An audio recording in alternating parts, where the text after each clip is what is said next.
There's a cold wind here on Fog Entertainment, and it could be about to take one of the Thomas family members off their feet. Welcome back to the channel. I'm currently walking the dog, talking about Power Book 3, Raising Kanan, Season 4, and I'll let you in a wee secret, folks. It's absolutely freezing. I don't know what's happened. It wasn't that cold, and then all of a sudden, man, I'm walking, I'm like, Jesus, Mary, Christ. Wearing jeans, I don't know. Jeans, as mental as this may sound, I actually think it's colder, folks, right? Before we get into the video, I actually think it's colder wearing jeans than it is wearing shorts when the weather's cold. I feel like jeans trap the coldness, you know what I mean? And theoretically, they should trap the heat of your legs, but they don't. But I feel like the cold's just way more, like leather's weird, you know. Well, it's not that I'm wearing leather jeans, but anyway, I'm probably boring people that tuned in to hear about a Raising Kanan fairy video, but we're talking about that trailer, alright? Season 4 trailer.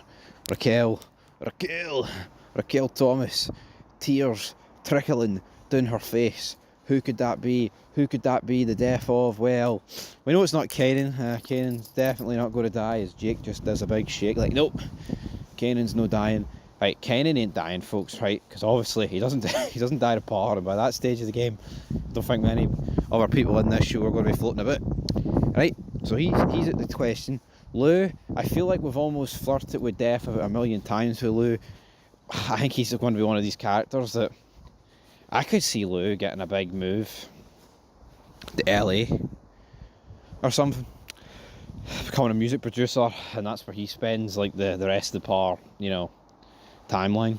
Because Lou, Raquel's threatened him, he's almost out at them, you've had Hard confront him, you've had him almost debating, roping it, you've had him drink himself to death, you've had him do this, get into reckless like shootouts. I just don't think Lou is going to be the death. Now, on the flip side, you could argue, well, Marvin's done the same. He's actually got into shootouts, been shot.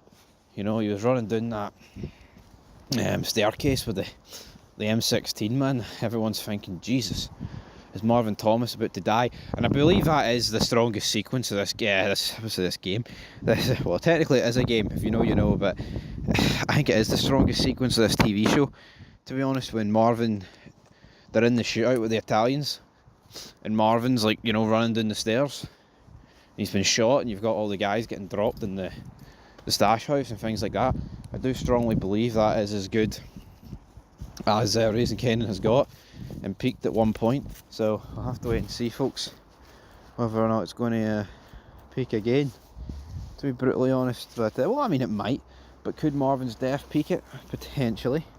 When you look at who other people it could be that's going to make Raquel cry, we've seen their mother, the grandma of Kanan. No one really likes her, so I just don't think it will be her.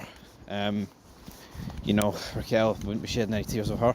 Now, what I think it could be, maybe she's crying over the return of Unique or something. Thinking he was dead, he's back from the dead, and was once at one point a love interest. And if that's not enough to make anybody cry, then I don't know. Not that they were doing it that deep, or maybe they were doing it deep, I don't know, but big Unique, the new Unique cock. Was Raquel riding that Unique cock on that arm player? I don't know, but yeah, I think it might be Marvin. I think all fingers do point to Marvin, and I think it sucks, but if you were to pick a fan favourite character from Power Book 3, Marvin has to be it. You know what I mean? And I think across the years in TV shows, they tend to keep the fan favourite alive as they progress, and then but Marvin's always been a main character, and Power always has killed off a lot of people. I mean, it didn't kill off Tommy or Ghost, right? And I think Tommy was always the fan favourite throughout the seasons compared to Ghost, but the main character's never really the fan favourite, even if they are liked by the majority of the fans, if you know what I mean. So Power's always done a good job, but I feel like in most other shows they keep them alive, so maybe Marvin will survive, maybe Marvin will die, folks. I'm not too sure, but what I'm sure of is a good season from Raising Kanan. Hopefully we get it, and I'll be looking forward to it regardless, but just crying over something, just not the kind of girl to cry over nothing. So anyway, till next time, peace.